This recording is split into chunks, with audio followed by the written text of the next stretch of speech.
My left video just went viral.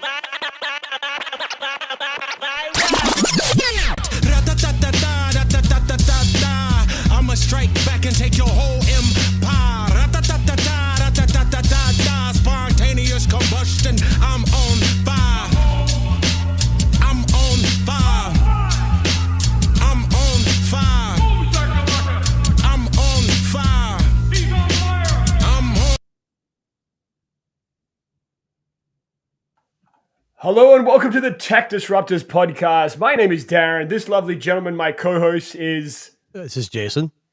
And joining us for another, I think this might be a third time we've had you on here, Mike. Maybe even average. fourth, Yeah, average dad himself, Mike. How's it going, buddy? Hello, yeah, not bad. Good to see you again, as always, and thanks for all the viewers here. Yeah. Oh, absolutely. And listen, this Tech Disruptors podcast wouldn't be the same if it wasn't for people like Mike, who just awesome, great guys that love to talk tech. And that's kind of what we do here at the Tech Disruptors podcast.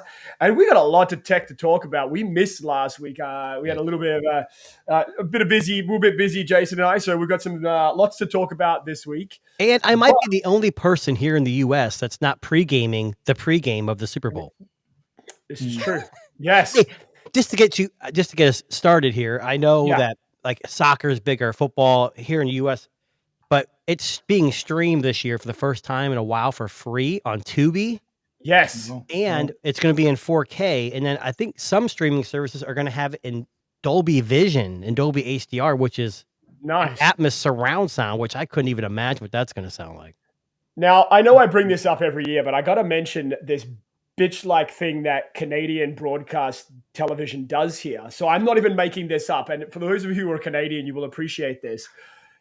When they broadcast or telecast the Super Bowl, when it gets to the Super Bowl commercials, which is literally the only thing I watch it for, they will superimpose Canadian commercials over the American ones. So we don't get to see the American commercials. Do you know how many millions and probably billions of dollars are spent on those ads? I know. That's the one reason I want to see it, besides the halftime show, which is always garbage. Kendrick Lamar, though, are you a fan? No, it's going to be terrible. Okay. It's going to be the worst. The average dad is like, well. No. I actually, you know what I would love to see, though? And I know, like, for those of you who are pop culture enthusiasts out there, I know Kendrick Lamar and Drake, another Canadian, have a bit of a beef going on. Yeah, a little bit. Yeah. Could you imagine if Drake came out during the Super Bowl halftime and show? They hugged? They hugged or high-fived or fucking did a song together? Could you imagine the reaction it would be? I don't know. Drake's from Canada, no, right? It's not going to happen, Mike. Yeah. Drake's from Canada, right? He's Canadian, correct. You know what to say about Canadians? No, I'm just kidding. Oh, I know, right? Yeah.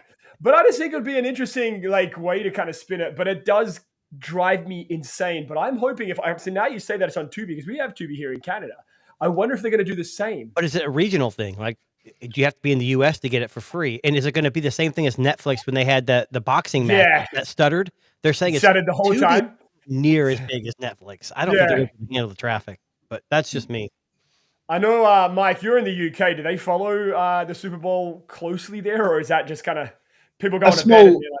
A small subset of people do. I dip in and out. I love all the All or Nothing documentaries. Last Chance U. Yeah. Oh yeah. The players. I like follow. I like a couple of teams, 49ers, Cowboys, but not. Yeah, there's a few here. I actually, and many moons ago, I played American football. Right. Oh, cool. Close by Murrayfield Raiders. So yeah, no, I'm a fan, but not so much that I'll stay up till 2 a.m. to watch it. I got to work in the morning, so there's no reason for me to stay up. And both the teams I don't give a crap about. Now, with that being said, Sam and Devin aren't here because I believe they live in Missouri. Yeah, so they're getting ready. Yeah, so that's well. I don't know. We're not going to take any guesses on who we think's going to win. We'll just say the best team will win eventually. But I'm not saying to work because I will offend people if I say either team you're going to make someone mad. So. Yeah, but I will say this much: for anybody that chose to come here for your pregame, we appreciate you. Thanks for joining us. Now we're going to hit the ground running here, and I want to start with probably the greatest ever collaboration ever to come out of a brand. D brand. So D-Brand have collaborated with essentially what could have been Crocs on this Oh, release. I saw this. What the? Oh God. Okay, so Vision Pro, which we don't nearly talk enough about on this channel about how garbage it is. The Apple Vision Pro, D-Brand has released, and I actually, when I saw this like article, I wasn't sure if they were taking the piss. I was like, are they making fun of Apple here, or is this a legit product they expect people to buy? It's got to be a joke. I no, it's you can buy it on the website. There is legitimate link. Isn't one of the selling points of the Vision Pro is that you could see the eyes, but when you put basically what I say a croc on the cover, you're cutting up that front screen. So here it is. This is their official website called Aperture. Now, The Verge gave it the fucking funniest title, I think. Hey, go back. Yeah. Oh, sorry. Yeah. Do you see what it says? The ugliest product we've ever made. Oh, it absolutely is. D-Brand's good at this, though. They are really good at like playing games and poking fun at themselves. They really are. So it does look like Crocs and D-Brand came up with a bit of a collab here. Let's be honest. Like it literally looks like a Croc for your Vision Pro. Now, I kind of like it. I get the reason for it because I think notoriously that front glass of the Vision Pro scratches quite easily because it's literally fucking glass, or plastic maybe. It's glass. It has to be. But you know they're basically saying, hey, we've created this unique, I guess, accessory for the Apple Vision Pro. Now it also comes with one for your battery holster. Does that say $50? Are you kidding me? $69 for the combo, or $50 just for the front. It's a money grab. That's literally something that's. Oh, I'm sorry. Now, so let's break it down really quickly. Go ahead. Purpose for this product, right? So protection, sure. I guess, for that front screen.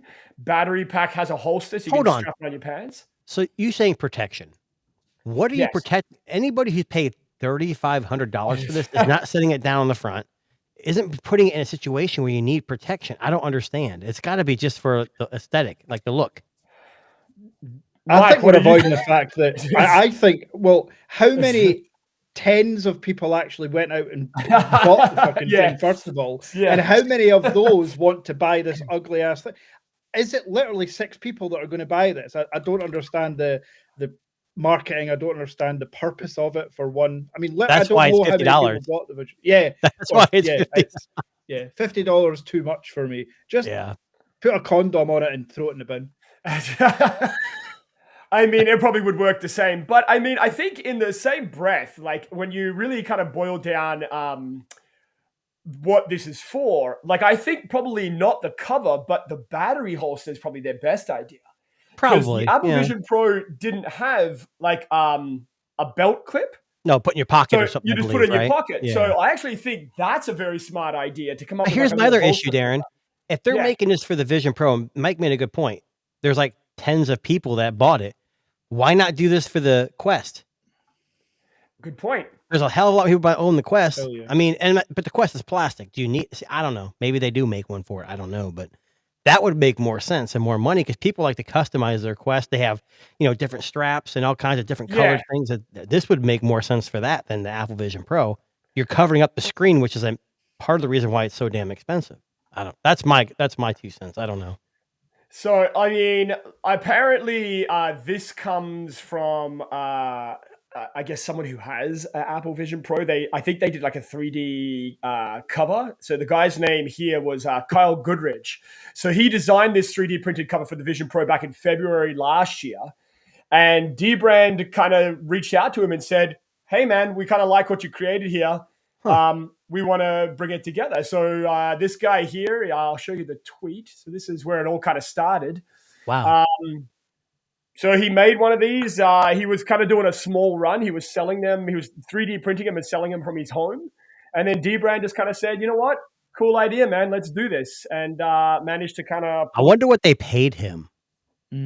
Because technically he doesn't... I guarantee he didn't have a patent or anything. So they didn't have to do anything. They just could have swiped that from him and made it.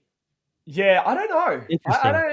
I don't know what's going on there. So I'm not saying dbrand's shady by any means. I don't think they are. But no, I think quite the opposite. I think you've hit the nail on the head here. We all know the controversy with Casetify last year with Jerry and stuff. I think dbrand, fair play. I mean, the product sucks in my opinion, but what they've done with the creator, I applaud them. I think that's really, really positive. Really cool. Really good idea too, right? Yeah. Yeah. I bought 3 of them. You bought 3 of them. Nice. I'm waiting for the Vision Pro to drop to $100 at a fire sale, and then I'll use it. I want to see it at a used like op shop situation. A pawn shop. A They're pawn selling shop. for $500. Yeah, I want to walk into that pawn shop and buy that. I'll be honest. I would love to try one. Absolutely. I'm not paying $4,000, $3,500, whatever. In Canada, it's probably 2 kidneys and $12,000. It's $4,800 here. I told you before. It's fucking insane. Insanity. Yeah. Jesus. Now, moving away from Apple because actually, could I just side note for a second? I just want to bitch for a second about Apple because this week they did something. PSA, we don't hate Apple, okay? He's just ranting. We'll not get blocked today. Okay, listen, I want to talk about this fucking Apple Invites app fucking nonsense. I want to just pull this up. So I'm going to go on a rant here, so stick with me for a second. Is this all you have, Apple? Is this what it's come to? You make a fucking app now? Is this what we have? Is this what we have to look forward to? This is how they wall you in because it's not available for Android. And there's actually an article I read on, I think with The Verge or CNET, one of those guys said, like, this is the reason why Apple needs to make apps for both Android and Apple because they'll make more money. Yeah. But this is how they wall you in because now if you're not owning an Apple, you're not going to get the invite. Yep, that's exactly right. Yeah. So, I mean, listen, I saw this when it came out this week. Like the most recent update for the iPhone, I think it's 18.3 off the top of my head. Mm-hmm. A lot of people are complaining about being riddled with bugs, saying what's going on over at Apple. And then they released this fucking invite app. You know how many invite apps are on the Play Store or the Apple Store that do exactly what this does? Well, and on the flip side of this, they make this app so it's exclusive. So you have to have an Apple device. Did you read the other article about their Photos app? Oh, it's got like a 2.3 stars out of 5 on their own app store because they've just totally They've destroyed it. Yeah, it's so hard to find photo. Like it's just disorganized. It's a mess. I hate it. Yeah, it's getting so Apple has hits and misses, but it seems like they never did this stuff before. It seems like they're starting to grasp because I mean they're not losing market share in the US, but everywhere else they are. Because in China, Huawei, Vivo, and these companies are really taking up a lot of. And China's a big market. Now with these tariffs here in the US, it's making it even more difficult for them to make a foothold. So now, just piggybacking off of this nonsense. I know Mike, I know you're our smartphone expert here, and Mike hasn't told anybody this, but the smartphone he's looking most forward to this year is actually the iPhone SE4. He can't wait. You voted me. No. Mike, what are your thoughts? Hey, hold on. Is he laughing because you're right? No, hell no. What are your thoughts on the SE4, Mike? Do I need to have thoughts on this? Can I not? I have zero brain space to think about the Apple SE4 because the SE1 should never have existed. Never mind. God, that first SE was terrible. The screen was so small. There's the SE4 essentially. Am I right in saying if they got rid of the home button? I've not. I believe so, and it's gonna have a notch too. I think. And a notch. It's iPhone XR from 5 years ago, 6 years ago. Like that. So that's what we're getting. Almost quite literally, I imagine. It's Apple doing what Apple do, but no matter what we say, they're gonna sell. Well, and here's the thing: if it's $400, $500, it's a steal for people to get into the Apple ecosystem, and they know that they can sell this with older. It's not going to have a terrible processor. And they get to make invites once they've done it. I know, right? You get to use the app. So, Mike, if you don't know, my wife is due to have our 3rd kid in about 2 weeks. And I sent out invites with the Apple invite for a gender reveal and a baby shower. And no one I know uses iPhone, so I was the only one there. It was really sad. I kind of by myself the whole time. Well, an intimate moment. It was very intimate. Yeah. So, it's funny, like in the same breath as this article came out. So there was actually another article that came out of another small phone that's coming, which is the phone that I think you should actually Now, Mike buy will definitely be excited for this one. The X. So the iPhone, the Vivo X200 Pro Mini. Globally, now, when this came out with the 200 Pro, I was hoping it was going to come global. I was hoping that it would come global because I think the market is in need of a powerful, small phone. We lost Asus. We'll talk about them later on today. We lost Asus and their little small phones, and they went big. But Vivo might be the last holdout besides the iPhone SE4 for a small, compact phone. So, Mike, have you heard anything about this? Have you had your hands on? Do we know anything about it? So I've heard a lot about it. I've had my hands on the Chinese version, obviously, months ago. Yep. Fantastic phone with amazing specs. The battery will last you 2 days. It's like 5,700 milliamp hours. What? In a tiny phone. I love the it. Mini? Is that bigger than the full Mini, size one? 6,000 in the Pro, the full size, and 5,700 in the Mini. Okay. Or 54. I think it's 57. It is honestly phenomenal. Now, the camera system is slightly downgraded from the X200 Pro, but it's still better than any other mini phone that's ever existed in history. Yeah. The issue we'll have is price point, because obviously Vivo can't sell in mass. The price will be, around about £900. But people should not compare this to like your SEs of the world. This is a pro phone. It's just a small 6.1 inch screen. It's honestly, it's a beautiful phone. Vivo are making huge moves in a lot of categories, and you see big creators like even MKBHD and Mr. Who's the Boss giving them props, and that's massive for Vivo, because I've been pioneering them for years now, since the original X Fold came out a few years ago. So I'm glad to see that they're making moves, and I'm glad to see that you mentioned it already. The Chinese market's huge, but Samsung and Apple aren't just losing a market share in China. They're losing market share everywhere globally. Even the US. Yeah, they are not as quickly. But that's the problem with Apple. That's why that's where they're grasping for straws. But what I was going to say is, so you've had hands over the Chinese version. Vivo, Oppo, OnePlus, they're all under that same umbrella. Yeah. Why can't we get it here in the US? Why can't we get OnePlus to do this same processing in the same kind of phone, rebrand it and sell it to the US? Because I love importing, but there's always slight issues when I import.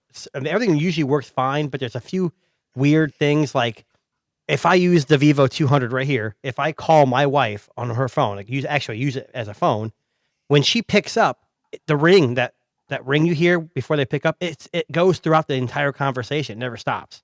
And that's just one of those weird caveats in the US. Weird bug.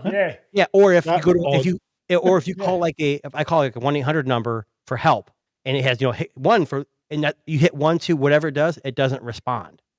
Yeah. It's really strange. I don't know if that's the global version you have, or it's Chinese version? It's the global version. We both have the global version. And the issue will not, obviously it's not it's the carriers. And I've mentioned a few people that comment, and they're dead right. Listen, your phone will work. Your phone has the bands. What your carriers will do, though, is they will make it as difficult as possible to get that phone to work, because they don't stock it. The US is really different to a lot of other markets. Well, Verizon and AT&T are the worst. T-Mobile's pretty open to whatever you bring in. Lock things down. Unless you're buying your Apple or your Samsung from them, they will not support you with anything else. So, and it's so hard. Mike, you know what's interesting here, and this is the interesting thing about Canada. So in Canada, the Vivo gets the full spread of connectivity things. You get Wi-Fi calling, VoLTE, I get 5G, all that too. All of that. But OnePlus, you only get bits of it, even though OnePlus is sold here in Canada. So I don't know what the So OnePlus is sold in the US too, but AT&T so I have Google Fi, which is T-Mobile. They're the most relaxed carrier, T-Mobile is, because they just don't care as much as AT&T has a whitelist, and OnePlus has not been cleared. So even if you bought it, the US version, you still may have issues. My biggest thing is if I put an AT&T SIM in the Vivo or the Honor 7 Pro, not that you guys care outside of the US, but like RCS communication does not work, and you can't make phone calls. AT&T will you can text, you can use data, but you cannot make phone calls. It's the weirdest. But T-Mobile works fine. It's just it blows my mind. I don't know. Yeah. More. Is it state by state differences? Because I've got quite a lot. I mean, there's like 300 or 400 members in my WhatsApp chat, and quite a lot of US ones who are using all the phones you're mentioning with no issues. So do you know if it's state by state or no? It's bands because states don't control. It's more of a band thing. And my only thing is it's either Google Fi or maybe it's just people don't make phone calls as much as I do. I don't know. Most people just text now. You know, I mean, and it's not all the time. It's just, it's a really random thing, but everything else works fine on the phone. So to me, it's not worth it. But I could say if I went on my YouTube channel and promoted that phone and someone bought it, they'd be very upset if they had those issues. So that's why I always want to make it well known that it's not 100%. You may have issues with it. The Honor 7 was worse than the Vivo. The Honor 7 had a lot more issues on AT&T than Vivo did, but which is interesting because Honor 7 is a true global phone. Like it's sold around the world. Well, so is the Vivo version. Yeah, I guess. But I mean, like for us, you know what I'm saying? Like we had to import it. Like we couldn't. Like even in the UK, I'm not even sure. Do they sell Vivo locally? No. Okay. So that's why they say that's why mine's the Hong Kong global version. That's what I have too. Yeah. Okay. Yeah. Right. Yeah. So you get India and Hong Kong. Right. Okay, that makes sense. Like nothing. They sell big in India and they're global versions, but they're okay. That makes sense. Okay. Now it's funny. This was number 2 of 3 mini phones that are allegedly coming out. Here's number 3. So the OnePlus 13 Mini is reportedly coming very, very soon. And this has actually got a really interesting kind of approach here. Again, 6.3? So I didn't. I mean, 6.3 is still a big fucking phone. I don't care what anyone says. How big was the Oppo? How big was the Oppo X8? Not the Pro, but just the Find X8. 4? Because I'm thinking they got to be using all their internal like parts. They can't be like manufacturing brand new phones just for that was 6.5. Yeah, I was going to say I think that was 6.5, and your iPhone, like your iPhone Pro variant and your Google Pros are now 6.3 because of the thinner bezels. So 6.3 isn't too massive. That's kind of seems to be the industry standard for smaller phones now. But for me, 6.3. I'm not classing that as mini. I'm just saying that's the standard phone. Yeah, that's like a Pixel 9. Yeah, not Pro, but the 9. Okay. Yeah, I would say like I think was it Asus? What was the one that they had that was a small phone? It was like the Zenfone. Zenfone 5.8. Yeah, 10 was the last year for the small one, I think, and then 11. It was like 5.8, 5.9. And they were amazing. Small phone. Yeah, they were amazing. But interestingly enough, like the third mini phone article of this week, the past couple of weeks, right? But why? We know that mini phones have failed. I don't understand. Like the iPhones stopped making them. I don't understand why they're doing it again. Yeah. Is it, Mike? Do you think it's? Can I ask you this because you might know this? Do you think it's a byproduct of the success of the Pixel 9 Pro? No. Okay. When you say success, what's that metric for companies like BBK, like for OnePlus and Oppo, Vivo, to use to create mini phones? They're not going, in my opinion, they're not going by what Google do. Okay. If Samsung came out with like a mini phone, if you like, I guess the S5 normal, but I just don't think so. I'm actually quite perplexed about the OnePlus thing. The Vivo made sense because it brought out a mini, didn't do well in China and Asian market. They want big. That's why they want bigger the better. So popular. I like that people are coming out with mini phones. I like there will be some competition, but iPhone didn't stop making the mini for no reason. Apple know what they're doing. Let me ask you this: is it because companies are like, hey, what's the next step? Folding and big phones. And people have kind of got away from mini phones. Are companies trying to fill that void now, thinking that's the next thing that's going to be big again? I don't know. You remember when back in the day, small phones were all the rage. There was an SNL skit with Will Ferrell where he had a tiny little phone like this big and he was talking on it. And now we went the complete opposite. To me, I like mini phones, but I always go back to a bigger screen because I like the bigger real estate. I don't know if that's the play, but I'm not making the phones, so I don't know. No, and it's obviously above our heads, but I do think obviously when you look at profit margins, I guess it makes sense for mini phones like the Vivo that's going to come out has lesser cameras, a lesser screen, slightly lesser battery, materials are easier to get. Maybe they've got screens that are cheaper to get because they're smaller. So there's a lot of reasons. The profit margin is probably a lot bigger on the mini phones for companies than they are on the bigger ones and foldables. Yeah. So maybe that's why. Let's just see how it goes. We'll do a run of 100,000, see how they sell, and let's see what happens. Vivo Vivo's doing great. Like they are killing it right now, and especially in like China and those markets. But I would love to have them have carrier deals here in the US because people do not know what they're missing. I think that has to be the next step. US is such a big market for obviously me and my store, and we got a lot of sales through there. But we do sometimes get the questions, and again, I've got the member group. But I do think the next step is for carriers to come into the into 2025, wake up a bit, don't be so archaic. There are other phones out there that aren't just Apple and Samsung, because people want choice now. And the more and more people that import, the more and more people that want something different. I mean, you've got an Oppo coming, you've got the Vivo there.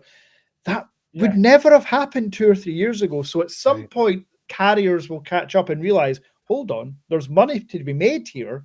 So I'm hopeful for the future. Conspiracy theorist in me, though, says Apple and Samsung control that market and they don't let others in. I could be totally off base here, but OnePlus used to be with T-Mobile. You could buy OnePlus at T-Mobile. Yeah. Not anymore. They stopped. Maybe there wasn't enough money in. I don't know what. So one of the things that's interesting, when I was at the OnePlus event, they went on and on and on about how they were going to be carried by these US carriers.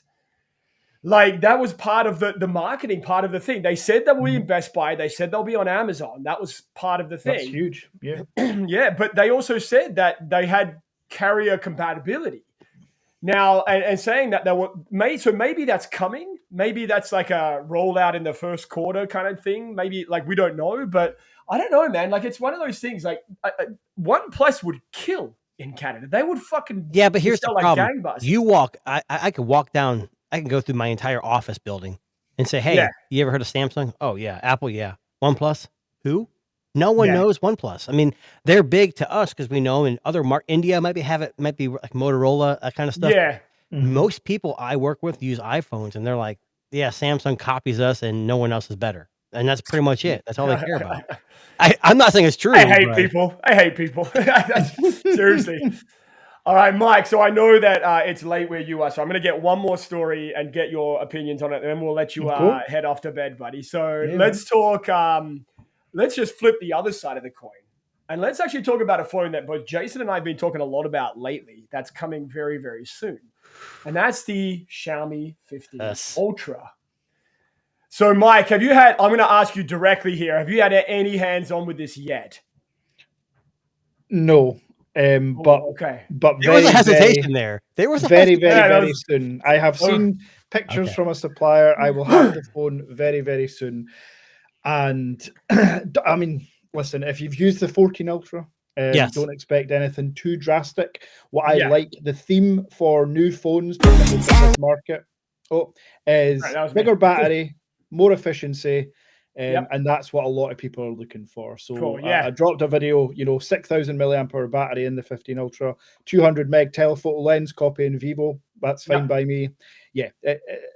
It comes down to processing, right? It comes down to processing what you prefer, right? Yeah. Like, and what, like, in terms of photos? Yes. Yes. Yeah, exactly. Yeah. So Vivo has a really specific look for their portraits. I think they're the best. Xiaomi have, with the Leica partnership, have maybe better color set. Exactly. It's all preference when it comes to photos. However, it's good to have the hardware to back up. Something I dropped my review of the Samsung tonight before this podcast, and something that Samsung are missing is just that hardware. Look, we know your software is great. We know that you're good with AI and processing. Just upgrade the hardware more. I know you've got a new ultra wide whoop to do, but it's nothing like what Vivo and Xiaomi are adding in terms of hardware. So but ultimately, processing is your choice. I had the 14 Ultra, and I sold it because I had too many phones, but I had the camera add-on that you clipped on the back. That thing was effing amazing. Like the zoom. So cool. I mean, it was. I still think the Vivo, to me, it's a toss-up. It depends on what, like you said, the processing, but it's like, what are you doing with it? Like if I'm zooming in, I preferred the Xiaomi because it had the grip. But this Vivo 200 is different than the 100. to me. Insane. Yeah. So I don't know. And there's one better for Zoom. If we're just talking Zoom, if you've not seen the video, check it. It's my video on the Honor Magic 7 RSR. I heard. So what's different the RSR and the 7 Pro? It's got the AI zoom feature and a slightly different telephoto lens. The hardware is slightly better, letting in more light aperture. It is the X200 Pro is great and close, but RSR is wow. Honestly, the AI zoom thing kind of threw me off. Like I have a sand colored jacket, and it was hanging in my office, and I had my Honor Pro, and I zoomed in like the 30x, so all you could see was like the fabric. And I took a picture, and when it spit out the AI, it would look like sand. Like it turned it into the beach, and I'm like, "What the hell is this?" So there is some hit or miss with that AI stuff, I think, but 100%. Yeah, the Vivo is so much better, I think. What's cool to test true AI zoom? The easiest way to test it is get text, get a sign miles away. Yeah, and then if you know what that sign says in real life, and the AI can produce the same text, then we're good. You get some AI on poor zooms that it's just mixed. It turns out like Arabic or Greek word. That's when you know it's bad. The RSR has been the best, but no matter which phone you're holding, whether it's AI zoom features or not, you're kind of getting fake photos. I hate to. And I hate that. They're all kind of fake. Mike, I took this Vivo and I took a picture of the moon. And I'm like, there's no effing way. This moon is that good. But my whole family's like, holy crap, that's amazing. I'm like, all of a sudden, that zoom photo of the moon, there's no blur, there's no light from the moon. It's just a perfect, still, deep black with the. If you take more than one, they all look the same. Exactly. But you know what? Like, so what? It's fun. I know it nice, is. That's exactly right. Yeah. I do wish the one thing I've noticed though with iPhone is that they pixel down to 24 megapixel, so there is more than likely a little bit more detail on a lot of their photos. I think that's the next generation for Android. They're going to start doing the same thing. They're going to bend it down to 24, 32, whatever they can to make it a little more detailed. Yeah, do you know that's what I just said about the S25 Ultra? I think it's the most versatile camera system out. It's not the best, it's just the most versatile. With a 200 megapixel main that you can drop down to 50 megapixel or 12 megapixel.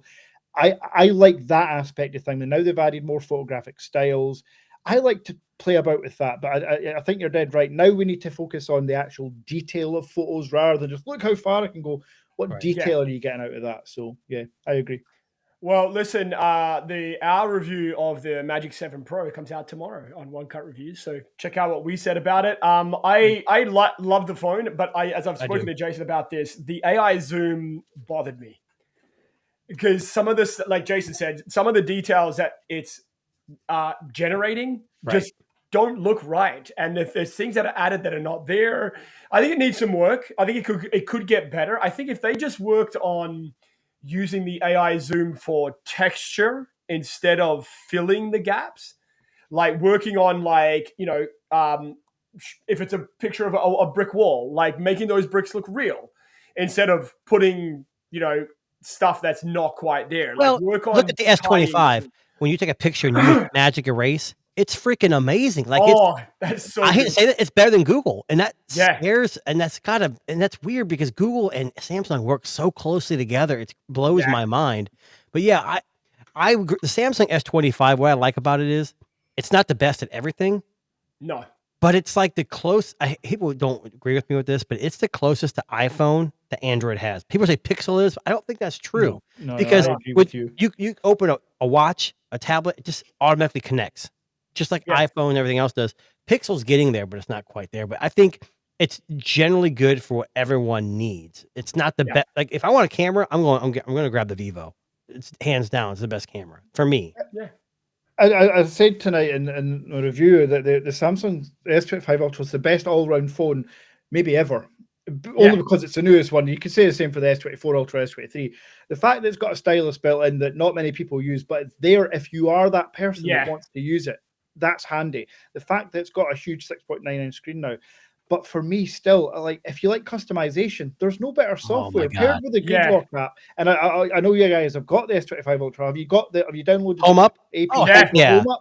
Oh my god! DIY home screen. Yeah, it's so addictive. I honestly, I know. I love it. It's so cool. It's just like Apple have just managed to like put an app down here without everyone falling down. And Samsung are like, well, that's great, but look what we can do here. We can slant them. We can make them huge. But Mike, here's the problem. Honestly. I love it. I go through, I pick and like see how things look. But most people with iPhones don't care. They just don't. Yeah, but that's their problem. Yeah, exactly. Let them figure it out. They can. Yeah, let them. Yeah. In 5 years' time, they're going to have an Apple DIY home screen. Yes. And then they'll care. Yeah. My thing is I want to be, and I always bring this up, and it's kind of stupid, but Android used to have this thing where it says be together, but not the same. I want to have a phone, and you can buy any manufacturer you want, any UI you want, and you can make it your own. Where if you get an Apple, you all look the same. There's nothing different about it. Yeah. They're starting to get a little better now, but it's boring. Yeah, the iPhone could do with I've got one here, I've got the art case on it, but it could do with an upgrading design. I need something different now. Something fresh, really Yeah. Well, I mean, listen, the rumored iPhone 17 design is to look a little bit like the Pixel. I would laugh my fucking head off if they come out with that, like the bar going across. Fuck, am I gonna laugh? And we're gonna bring it up here. We're gonna the internet's gonna have a fucking field day with this shit if that happens. But how does Tim Cook okay that? Like he's got to be turning over. Like if that's true, there's no way. Yeah, just going. Yeah, this is crazy. Like they're trailblazers. Look, the Ultra Watch came out because Apple had an Ultra Watch. Yeah, it's not the other way around. That blows my mind. If that's true. Well, we will be talking about it on the Tech Disruptors podcast, that's for sure. Yeah. All right, Mike, I don't know how, if you want to keep going or if you want to duck out, we're completely good either way, mate. It's completely up to you. I'll probably have to duck out just now. It's getting later and I've got an older son that needs to get to sleep and he needs to wait for daddy to do it. So I better go. That's the problem with an average dad. There you go. I appreciate you. And thanks, Mike. And listen, mate, we will get you back on real soon. Probably once we get a couple of these mini phones being released and maybe the Ultra. But as always, please check out Average Dad on YouTube. And he's an amazing guy and does great things with smartphones. Thanks, Mike. Thank you. See you. Thanks, mate. Have a good one. Bye. All right. So moving on. The reason, if you've seen... Oh, I'm sorry. Before you go into... You talk about mini phones. Yeah. Okay. I know it's not a huge topic and most people don't give a crap. But there was a company that used to make MKBHD's favorite small phone, Asus, the Zenfone 8, 7, 8, and 9. Now, last year, I think 10 was the last year for the small one. 11, it got huge. It's basically a dumbed down ROG phone. This year, they got the 12. And it's very similar to 11. It's got the Snapdragon Elite. And it's got better gimbal. Stabilization, yep. It's just, it won't be sold in the US, of course. I don't know how I want to feel about this anymore. Like they're selling it for like $1,000. And I'd buy the S25 Plus over this just because of software updates. They're only giving you 2 major OS updates and 5-year security updates. That's it.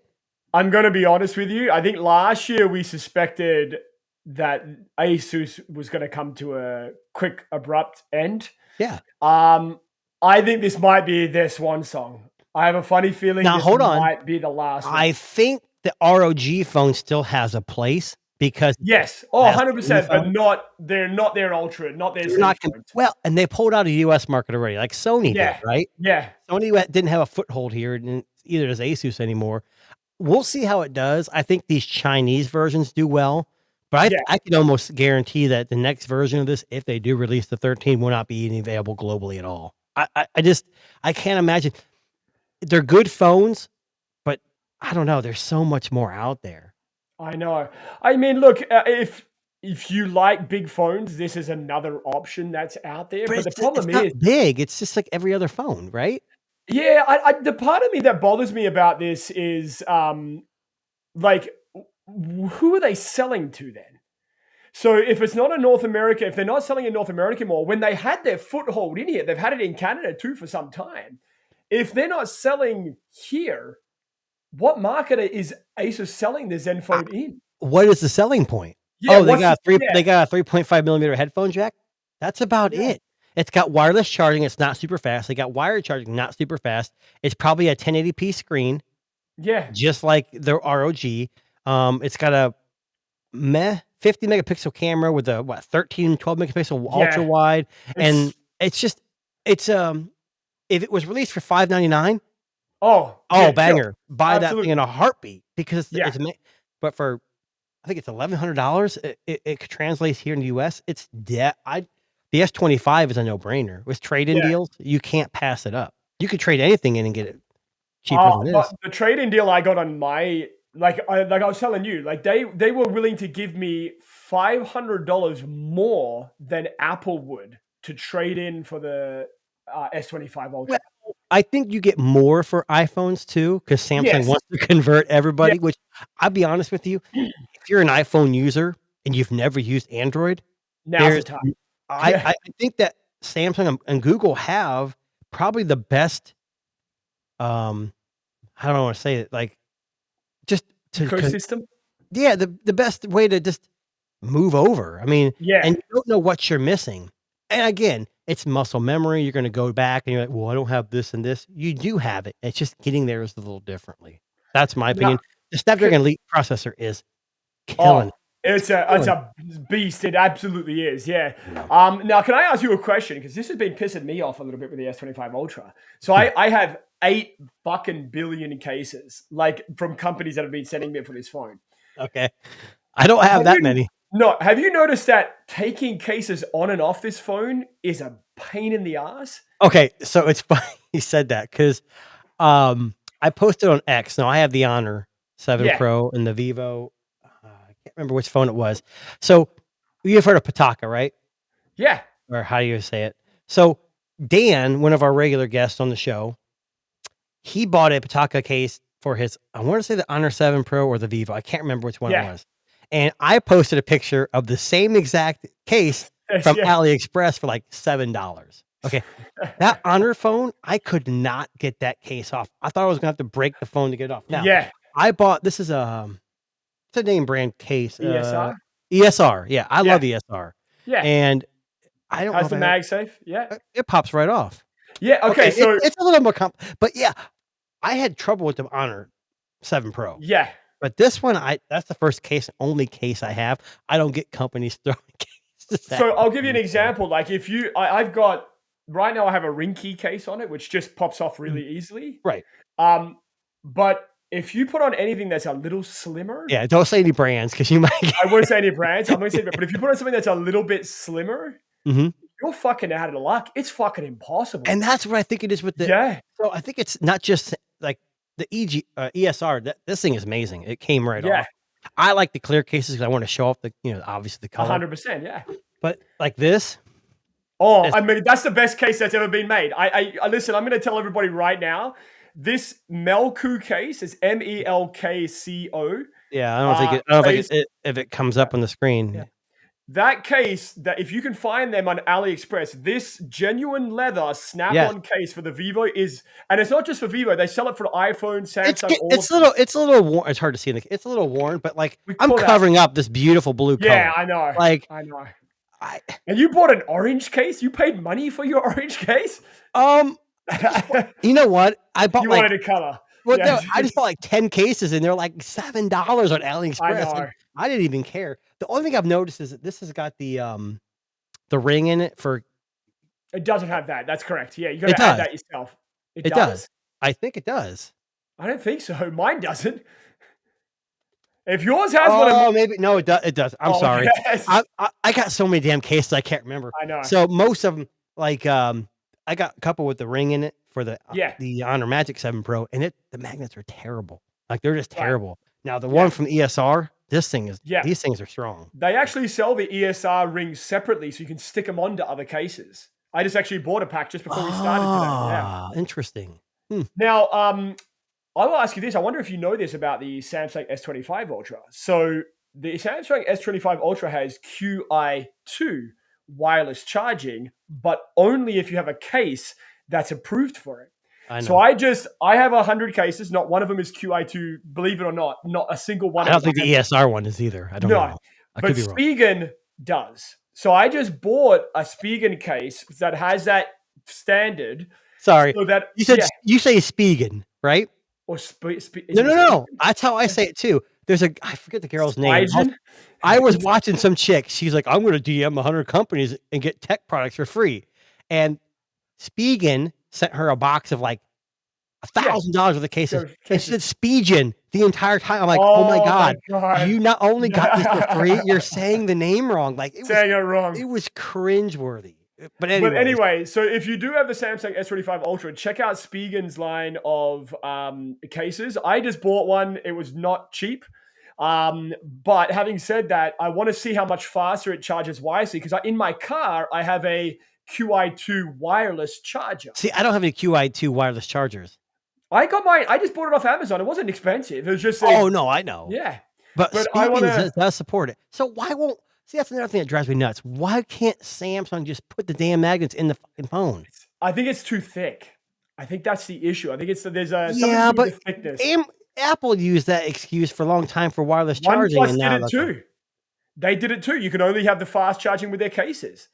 So, and with OnePlus, it's even worse because they don't have the same like brand deals with these case companies. So you have to use a OnePlus case. Now I'm going to look up these Spigen cases because I heard about that, but I don't think I'm probably 99.9% sure my ESR is not. There's no way. I'll show you the one that I bought. I'll pull it up right now. So this is for the Samsung S25 Ultra. I bought I believe it's called the Rugged Armor. So I'll show you what I mean. For those of you who have, do they have just a clear one that supports it?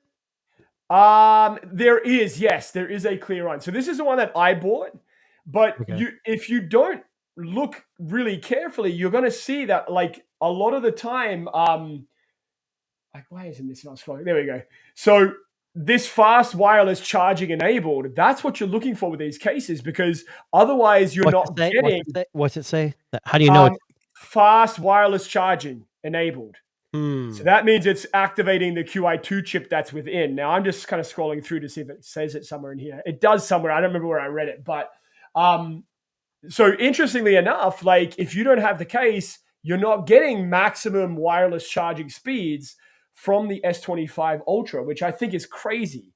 Yeah, now apparently, Jesus, that's crazy. Yeah. Now they do have a couple of different, like here are some of the cases they sell, Jace. I don't know if you can see those on the screen, but they do have clear cases. Okay, I see them. $55? Yeah, I know. Jesus. These are really nice. The Ultra Hybrid Neos. If you wanted a clear case that has the fancy, those are cool bits and pieces. But yeah, so I discovered that this week. Yet another thing that Samsung's doing to kind of screw over their prospective customer base. But apparently, Josh is saying in the chat here that it's also for the S24 Ultra S, which I think is very funny because that's what a lot of people are calling the S25 Ultra. So I typed in Samsung S25 Ultra Qi2 case. Yeah. And ESR pops up for $15, but I don't know if that's actually true. True, right. Yeah. Interesting. So it's interesting. Like, I mean, look, I'm hoping that it works. Spigen, Ultra Hybrid, MagFit, designed for QI2 certified. Yeah, there you go. $17.99. Now that's more up my speed. Yeah. So I don't want to spend $60 on a case. I just don't. You could probably get the case and the charger for about $35. I'm willing to bet. If you go on Amazon, if you're on Amazon and you're looking right now, you might be able to get a QI2 car charger like I have for maybe $15-$16, maybe a little bit more. Yeah, I didn't think about that. Yeah. Well, I didn't see. I read that it was compatible, but it only if you had the right case. So I thought all case manufacturers would do it. Right. The only other one I know of that's a case manufacturer that actually has it is Fiberborn. So they used to be Thinborn, the carbon fiber cases.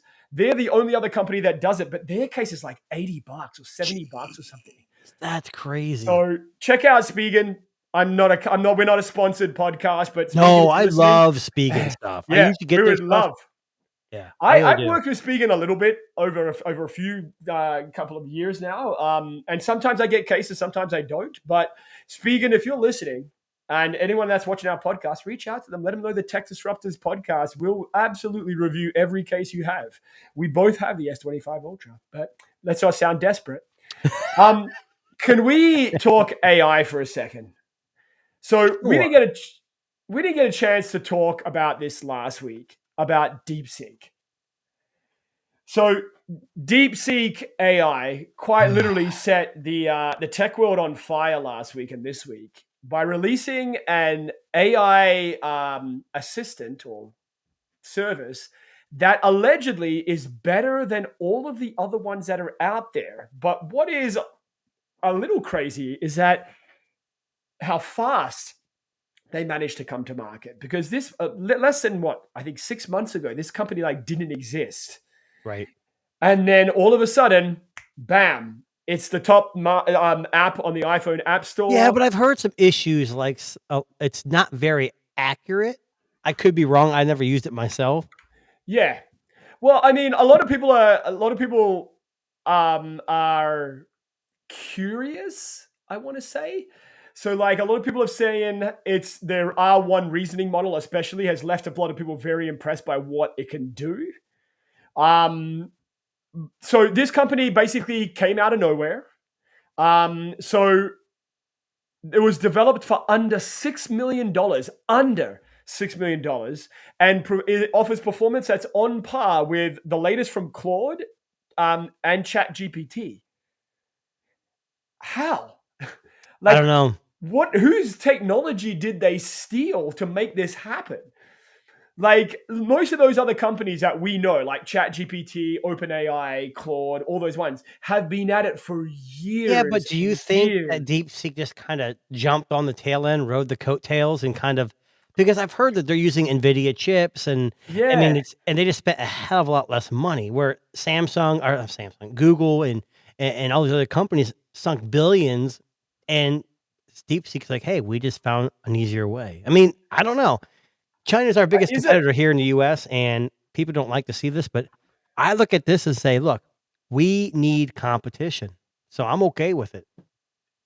Well, I'm going to be honest with you. I find it very funny that the US is gung-ho on banning Chinese companies, but yet a fucking app that comes out of nowhere, takes the #1 spot in the app market, is housed, made, and lives in China and is collecting your verbal data, your search history, and yet nothing is said about this particular app being, potentially spying.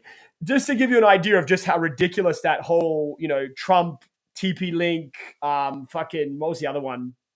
TikTok, all of that chaos is, yet here is a Chinese company that is literally housed, where are they? In Hangzhou, China.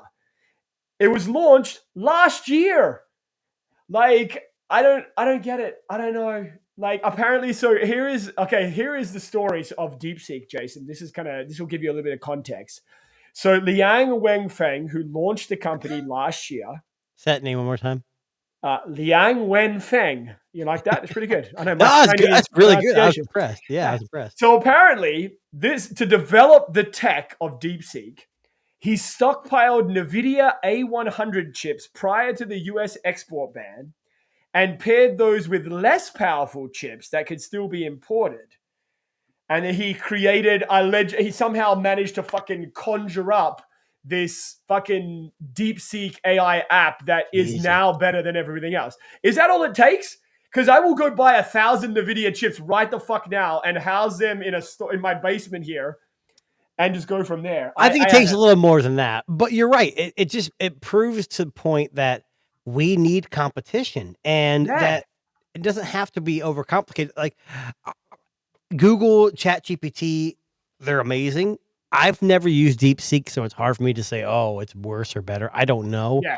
But even if it's 75% of what those two are, for the amount he's used to run that program or to use this AI, I'm impressed. I mean, do I care it's from China? No, I'm not one of those nationalists. Listen, I'm going to download the app right now just while we're going on. We'll go to the next story. I'll come back. Is it on the Android App Store too? It is there. So I've got it right here. I'm looking for it too.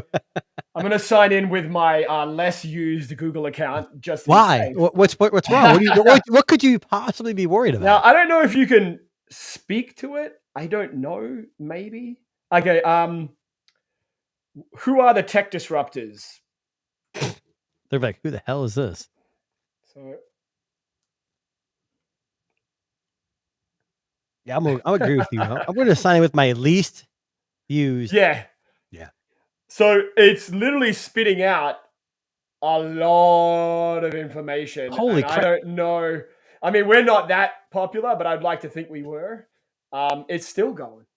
This is using their R1 thing here. I don't know if you can see that. So what are they? Yeah. What's it saying here? Hang on. Okay, let me just. Okay, so this is how it thought for 26 seconds to get this information. So I need to figure out who the tech disruptors are. Let's start by understanding what a tech disruptor is. From what I remember, my God, technology, yeah, it's giving us a description of what our entire podcast probably should be like. No, listen to this. Okay, I said, who are the tech disruptors podcast?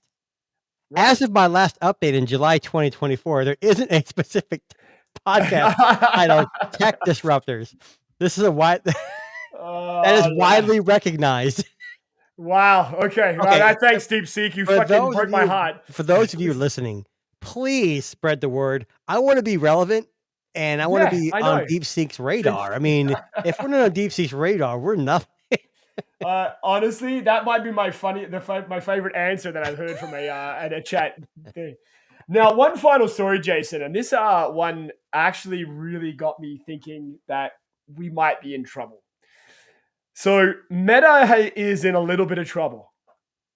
Okay. So I know, Jason, back in the day, when you first started online, you did a lot of torrenting, if I forgot that correct. I can't. You dabbled.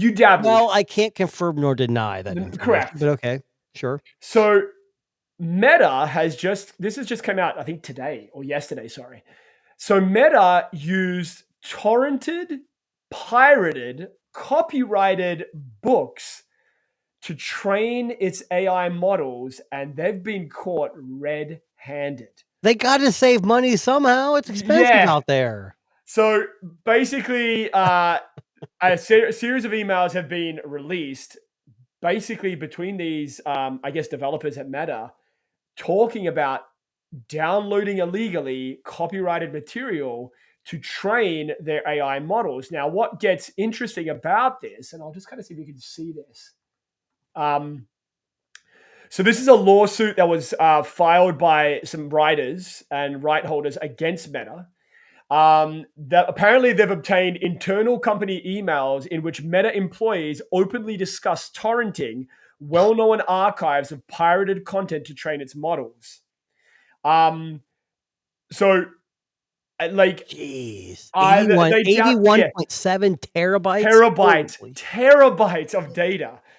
Now, this is from places called the Z Library, LibGen Archives, all of which. Hold on, we got to stand up for Meta because DeepSeek just came out and this undercut everyone.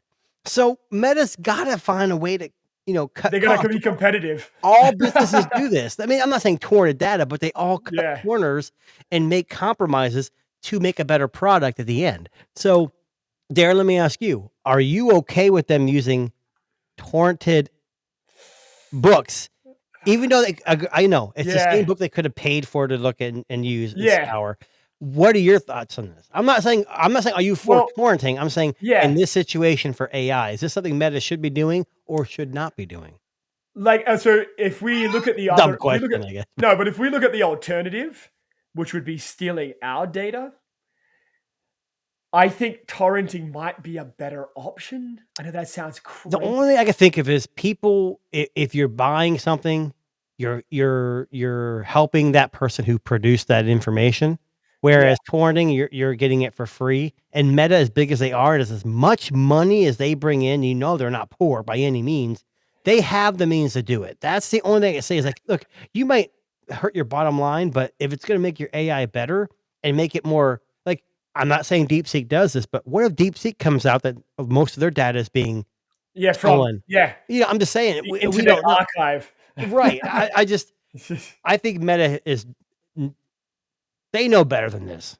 I mean, look, they're gonna pay these people off. What would Google do? What would you say if Google said, "Hey, Gemini is based on torrented information from 100 terabytes, I'd be like, I'm done with Google, because Google's a big company. They have a reputation.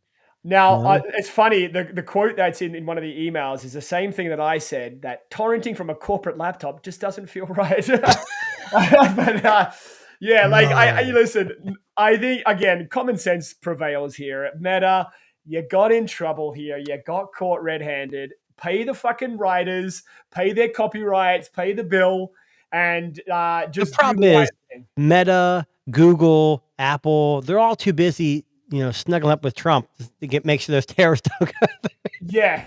So they're busy. That's exactly right. I mean, that's also a thing. Now, before we wrap up, Jason, it is Super Bowl Sunday here. And before we can't leave without quickly mentioning this. So the Super Bowl going to be shown in Dolby Vision HDR and Dolby Atmos, which we said at the beginning of the podcast. Yep. Very first time. So it looks like the premium enhanced 4K version is going to be broadcast on some Xfinity TV. I don't have Xfinity, so that's not going to help me. We actually have Xfinity TV here in Canada. It's not Comcast. Well, it probably is Comcast, but we don't call it that. I don't know if it's going to happen in Canada. I'm curious to see. Yeah, but that says enhanced 4K. My question is like, I was talking about how Tubi is going to. Yeah. So Fox has got the rights to the Super Bowl this year. I think Fox owns Tubi, and it's going to be in 4K, but I don't think I'm going to get HDR or Dolby Vision or Atmos on Tubi. So I would assume something like this. Yeah, here you go. Yeah. Using Xfinity is going to be better. Well, Tubi is not. They're not doing it in Canada, so this will be a US only thing for the streaming of the Super Bowl. But I think the enhanced version, I don't know. We will find out. But 4K is a big step. I don't care. That's a big deal. Yeah. A lot of people don't have Dolby Vision, Dolby Atmos. Yeah. Like I have one TV now that does Dolby Vision. Yeah. And I have a projector that does it, and I have a sound bar that does Dolby Atmos, but I don't know how good it really is. But I think if you have all those and you're having a huge party at your house, this would be freaking amazing. Could you imagine having that bird's eye view camera angle, and you can hear all the players around you, the crowd in the background? Amazing. You might feel like you're there. Well, listen, we are going to wrap up now because we have actually hit the end of today's podcast. But thank you very much to Mike from Average Jag for joining us. And Jason, this is Jason, not me, that guy on your screen. I'm Darren. Like, subscribe, follow us. We're on YouTube. We're on Spotify, Apple Podcasts, probably on DeepSeek now that we've given them our data and asked who the tech disruptors were. So by all means, if you love tech podcasts and you like what we do, hit that like and subscribe button. And we will catch you guys, as we always do, next week at 4 p.m.